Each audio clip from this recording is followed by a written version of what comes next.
오늘 이 본문 말씀은 우리 모든 성도들 또 하다못해서 세상 사람들까지도 잘 알고 있는 이 바벨탑 사건입니다. 그래서 왜 바벨탑이라 그러는가 하면 9절에 말합니다. 그러므로 그 이름을 바벨이라 하니 이는 여호와께서 거기서 온 땅의 언어를 혼잡게 하셨음이라.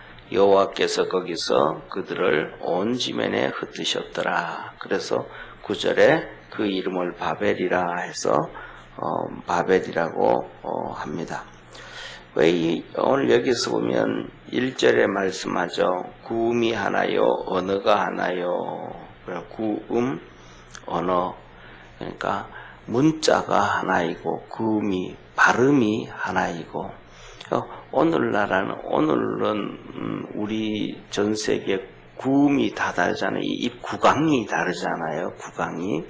그래서 예를 들면 우리말은 한국 사람들의 이 구강수, 이 스타일, 이건 한국 발음하기가 가장 적합하게 이렇게 되잖아요. 태어나면서부터.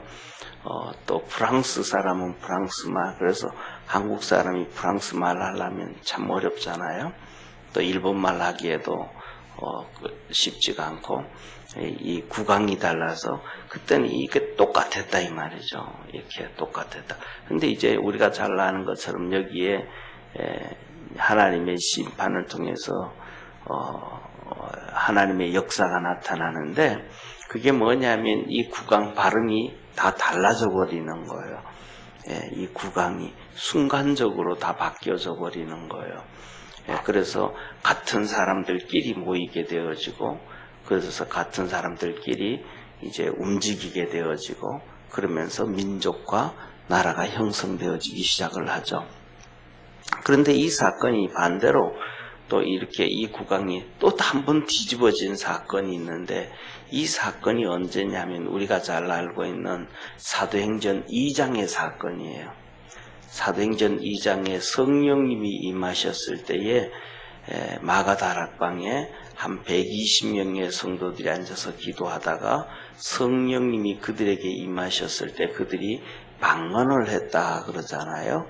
이 방언이 이거예요. 그러니까 히브리인들이 이 구강이 히브리 구강으로 그냥 그대로 있다가 성령을 받고 주위에 성경에 보면 사도행전 2장에 15개국의 언어를 해요. 그러니까 그 말씀은 한 명이 15개국의 언어를 했다. 이 말은 좀 아닌 것 같아요.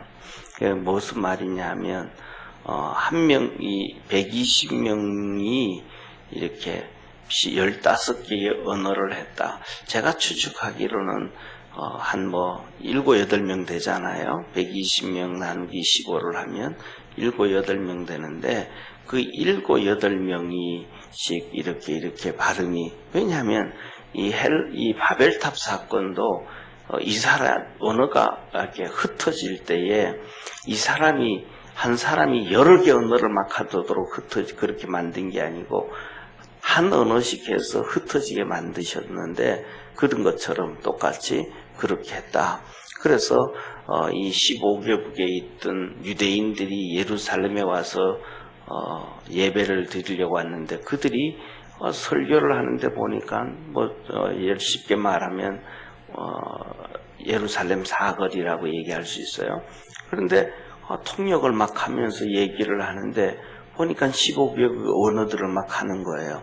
그러니까 사람들이 저 사람들이 갈릴리 사람들 아니냐, 이렇게 놀라운 사건들이 있었습니다. 그래서 뭐냐면 이게 쉽게 말하면 이 바벨탑의 사건이 우리 예수 믿는 사람들은 하나님의 일이다 라고 하지만은 안 믿는 사람들은 그냥 바벨탑만 얘기하잖아요. 그게 진짜 하나님의 일인지 아닌지 모르겠다 이렇게 얘기하기도 하지만은 사도행전 2장을 또 얘기하시면서 언어를 갈라놓으셨던 하나님은 또 그것을 그대로 할 수 있도록, 이것은 뭐냐면 그것은 쉽게 말하면 그냥 오늘날도 우리 믿음에 정말로 많은 성도들이 방언을 한단 말이에요.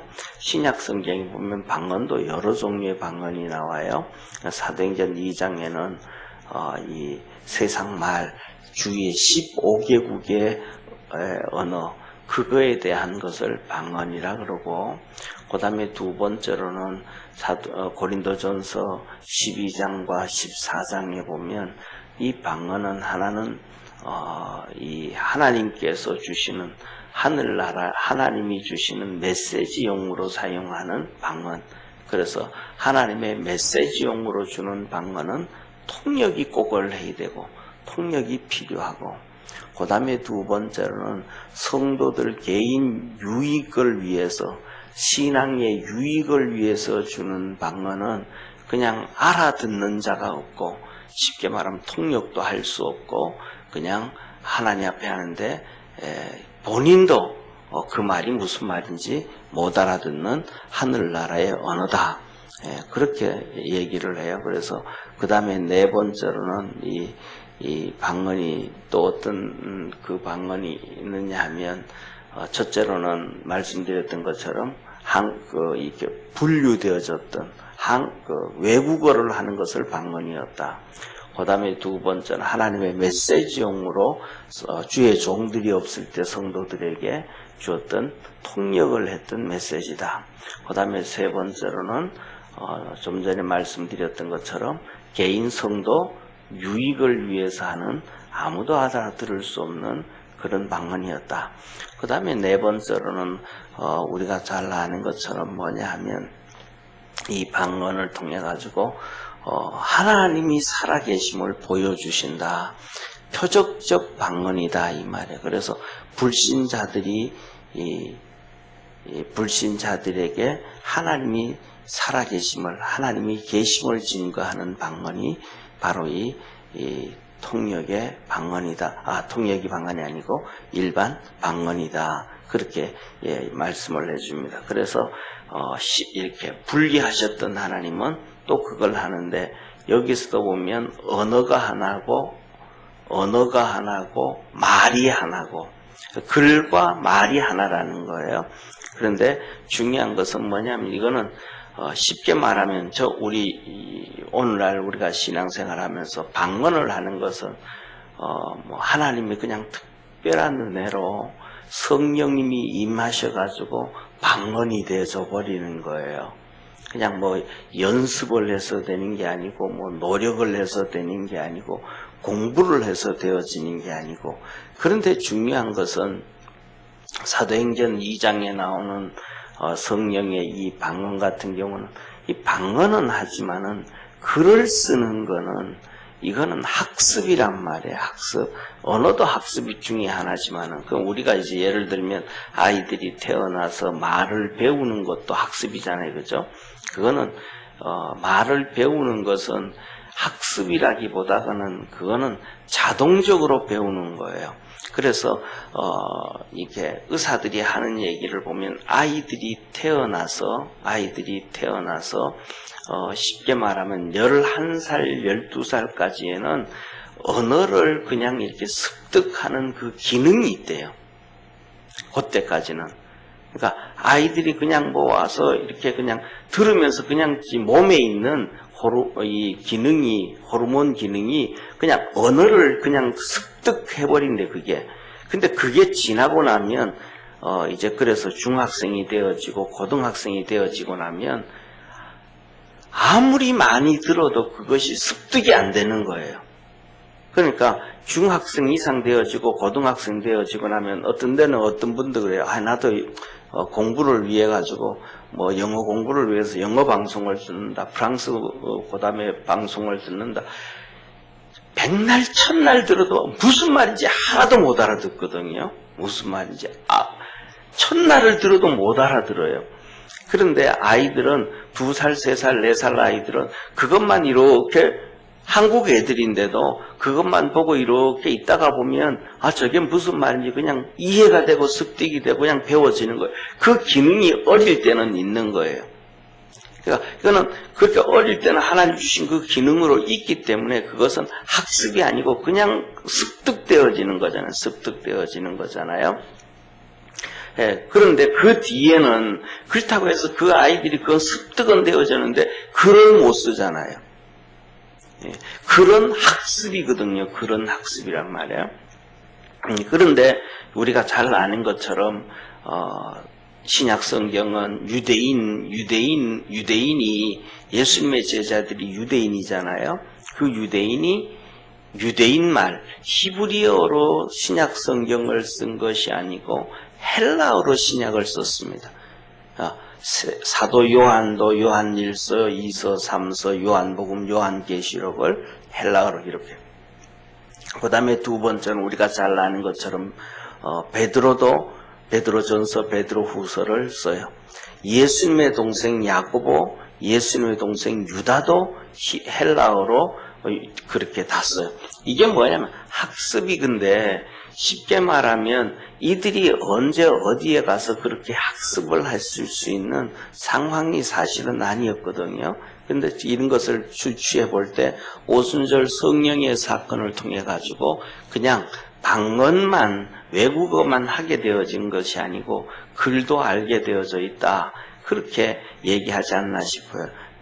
저도 헬라어를 조금 손톱끝만 조금 아는데 중요한 것은 그것의 언어에 능통한 사람들의 글을 보면 베드로전서와 베드로후서의 이 헬라어는 고급 문법이라는 거예요. 그냥 서민들이 사도 바울이 썼던 문법들은 서민들의 문법이고 바울이 썼던 것은 특별한 문법이다. 그런데 이제 우리가 잘 아는 것처럼 영국에서 쉽게 말하면 영국에서 공부한 사람들 그리고 영국에서도 초등학교, 중학교, 고등학교, 대학교, 사립학교에 기족학교를 다녔던 사람들의 이 문법과 단어 구사와 일반 학생들이 다닌 문법과 단어 구사는 전혀 다릅니다. 그러니까 영국에는 아직 그게 전통이 남아 있거든요. 그게 전혀 달라요. 그런 것처럼 성경에서도 그것이 전혀 다른데 그들이 그렇게 사용할 수 있었다라는 것은 하나님의 특별한 은혜였다라는 것을 기억하는 성도 되기를 바랍니다. 왜냐하면 베드로가 평생 태어나서 40이 넘도록 갈릴리에 살다가 예수님을 만나서 복음을 전하기 시작했고 사도가 됐는데 그 사도의 길을 걸어갈 때는 쉽게 말하면 그거예요. 사도의 길을 걸어가면 서민들을 대상으로 하는 거예요. 서민들을. 이스라엘의 선지자들은 또 달라요. 이스라엘의 선지자들은 백성들, 서민들을 대상으로 하는 선지자들이 있었고 그 다음에 또 왕족들, 귀족층들 그 사람들을 대상으로 하는 선지자들이 있었기 때문에 있었어요. 그런 것처럼 그렇게 되어졌다고 말이 달라지지만 베드로의 목회는 그게 아니고 서민들을 대상으로 하는 목회였기 때문에 그 가운데서 헬라어의 고급 문법을 사용을 했다. 배웠다. 이거는 쉽지가 않은 부분이에요. 더 나아가서 뭐냐면 이제 베드로전서, 베드로후서를 기록을 하는데 그것은 흩어져 있는 이스라엘 백성들에게 주는 메시지이기 때문에 고급 문법을 쓸 필요가 없는 거예요.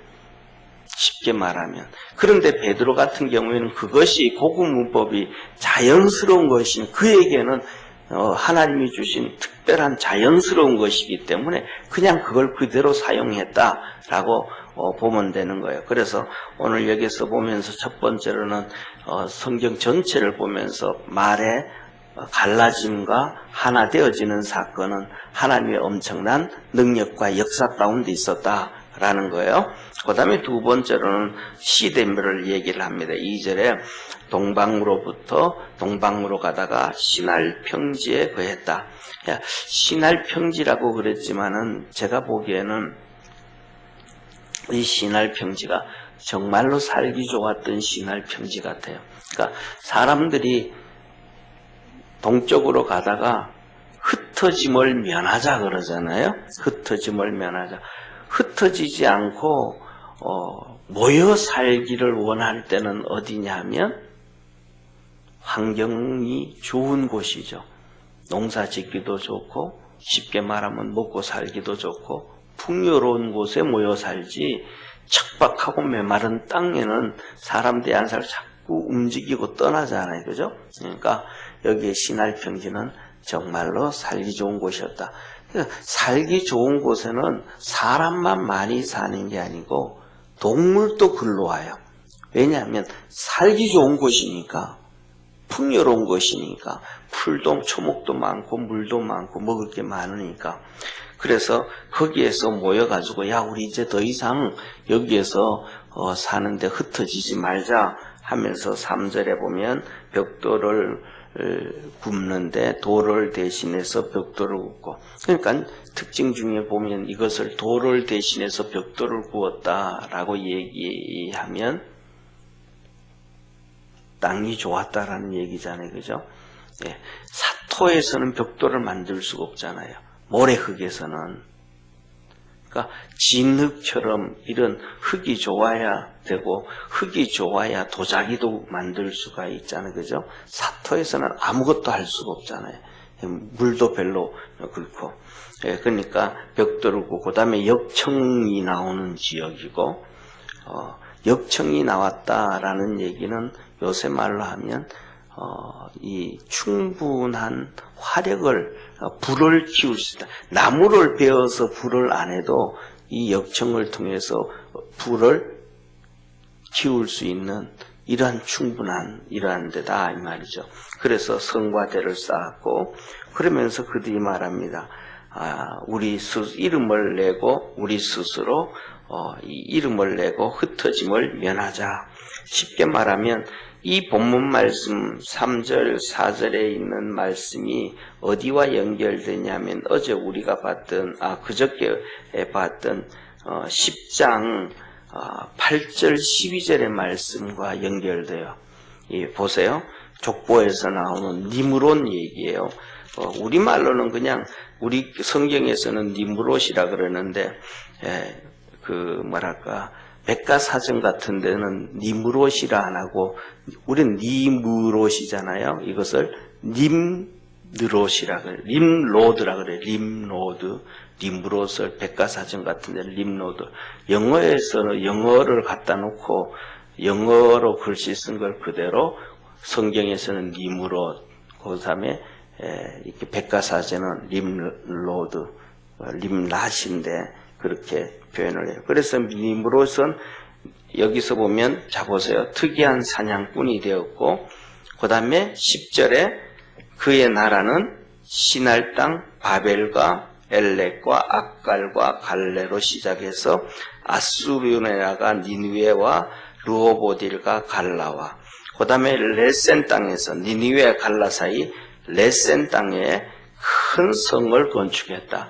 지난번 말씀드렸던 이 큰 성이 바벨과 연결되어지고 그 위에 바벨이라고 또 나오잖아요. 그죠? 니므롯이 나라를 이렇게 건설하면서 쉽게 말하면 이때부터 니므롯이 이때부터 시작해서 나라가 건설되어지고 그 나라는 우상의 나라가 되어지는 거예요.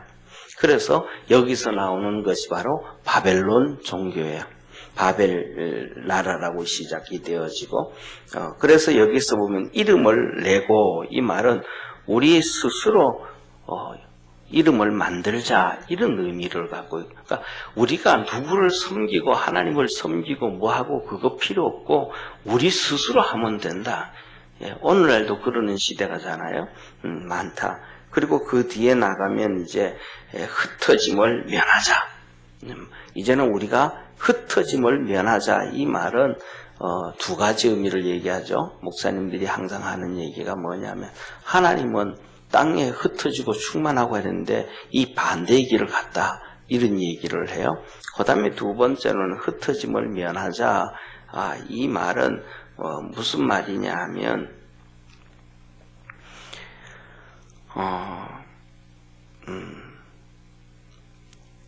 이제는 우리가 하나님의 심판을 이기자 이 말이에요. 그러니까 홍수로 이 세상을 다 덮어버렸잖아요. 하나님이 홍수로는 이제 심판하지 않으신다고 그랬음에도 불구하고 혹시 또 모르지 않냐 홍수가 날 수 있으니까 그러니까 이 성을 높이 쌓아가지고 우리가 그 망하는 것을 면하자. 이런 의미를 아주 크게 내포하고 있어요. 그래서 결국은 이것은 뭐냐 하면 하나님의 말씀을 버리는 사건이에요. 버린 사건. 그래서 여기에서 우리가 성경에서 잘 알고 있잖아요. 오늘 여기에 본문 말씀도 그래서 하나님이 강림하셔서 이들이 우상 숭배하는 것, 이들이 바벨탑을 쌓는 것을 보셨다 이 말이에요. 그 다음에 또 우리가 잘 아는 것처럼 출애굽기에 보면 이스라엘 백성이 애굽에서 나와서 똑같이 금송아지를 만들고 우상 숭배를 하죠. 이때 하나님이 또 강림하셔서 이렇게 그들이 우상 숭배하는 걸 봅니다. 그러니까 그때 하나님이 모세에게 내가 이들을 다 멸하겠다고까지도 말씀을 하시거든요. 그러니까 중요한 것은 이들이 똑같이 이 바벨탑이 결국은 우상 숭배의 길로 가는 그런 길이었다. 그렇게 얘기를 할 수가 있어요. 그래서 하나님이 하신 말씀이 6절에 보면 이들의 말과 언어가 하나래 가지고 이게 통제가 안 된다. 말과 언어가 하나라서 쉽게 말하면 통제가 안 된다. 내가 이들을 또 바벨탑을 무너뜨리고 심판을 해도 이것들이 또 모여가지고 또 그 짓 하니까 또 모여서 또 그 짓 하고 또 모여서 또 그 짓 하니까 안 되겠다 해서 이 언어를 7절에 보면 하나님이 이렇게 말씀하죠. 7절에 자 우리가 내려가서 거기서 그들의 언어를 혼잡케 하여 그들로 서로 알아듣지 못하게 하자. 알아듣지 언어를 분리시켜버리자. 그러니까 쉽게 말하면 이런 거예요. 여기서도 보면 성경에 보면 10장에 우리 족보 얘기할 때 누구는 해서 그 어느 쪽으로 갔고 어느 지역 이름이 쭉 나오잖아. 누가 누구를 낳고. 그래서 쉽게 말하면 이런 거겠죠.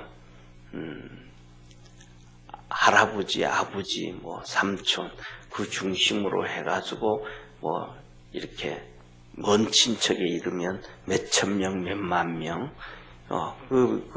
그들은 서로 언어가 통하니까, 야, 우리 여기 있지 말고 다른 데로 가자.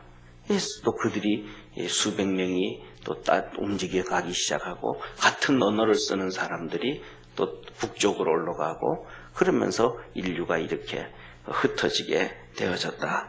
그렇게 되어지는데, 오늘 이 본문 말씀을 보면서, 그냥 이렇게 성경 공부만 하고 나면 이거는 그냥 성경 공부잖아요. 지금 이랬구나 역사잖아요. 근데 오늘날이 또 이 시대가 되어져 버린 거예요. 그러니까 오늘날 이 시대가 되어졌다라는 얘기는 우리가 하나님 앞에서 마지막 때가 됐다라고 생각하면 되지 않을까 싶어요. 왜냐하면 우리가 잘 아는 것처럼 AI라 그러잖아요. AI.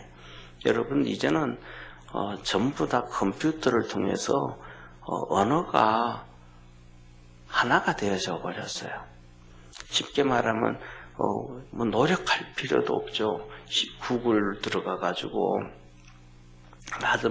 내가 러시아 뉴스를 듣고 싶다, 미국 뉴스를 듣고 싶다, 프랑스 뉴스를 듣고 싶다 하면 그 프랑스 뉴스 들어가고 러시아 뉴스 들어가 가지고 클릭 한번 떡 하면 그 옆에 우리말로 번역이 돼요.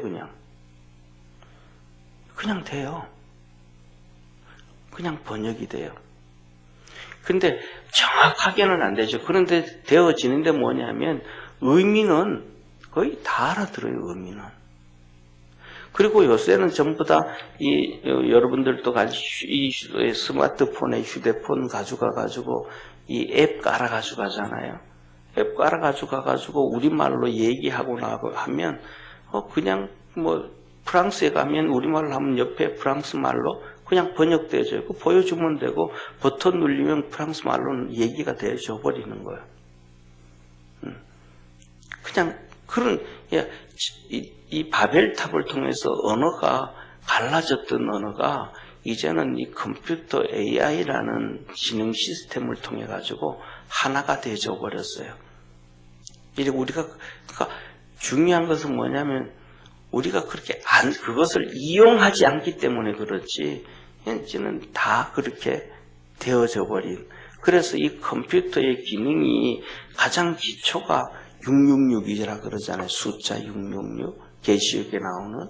그래서 하는 얘기가 뭐냐면 지금 이 시대가 바로 이제는 마지막 때가 됐다라고 신앙적으로 세상적으로도 얘기를 하고, 그냥 우리나라 80년대부터는 시작해서 언론에서 말세다 하는 것은 너무 죄를 흉측하게 짓고 도둑질을 해도 너무 악하게 하고 나쁘게 하니까 말세다 그랬는데, 그거는 악해져가는 상황을 보고 말세라 그랬는 것이지만은 오늘날 우리가 얘기하는 이 말세는 성경에 근거해 봤더니 진짜 말세가 다 되졌더라.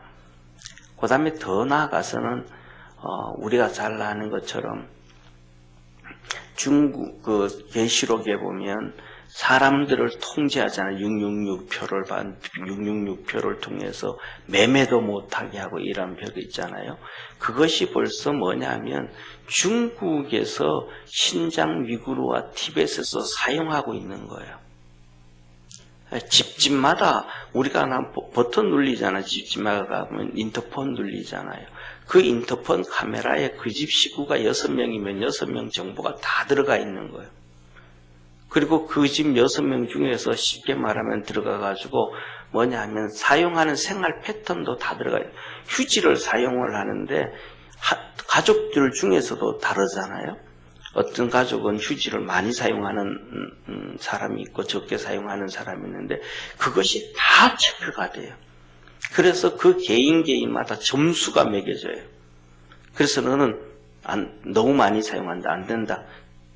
정리를 해버리고. 그래서 나오는 얘기가, 그래서 그런 철저한 이 정보 때문에 시작해서 티벳 있잖아요, 그죠? 티벳에서 1년에 그 네팔 쪽으로 이렇게 월경하는 사람들이 한 3,000명씩 되어졌는데 이제는 1년에 80명 정도밖에 안 돼요.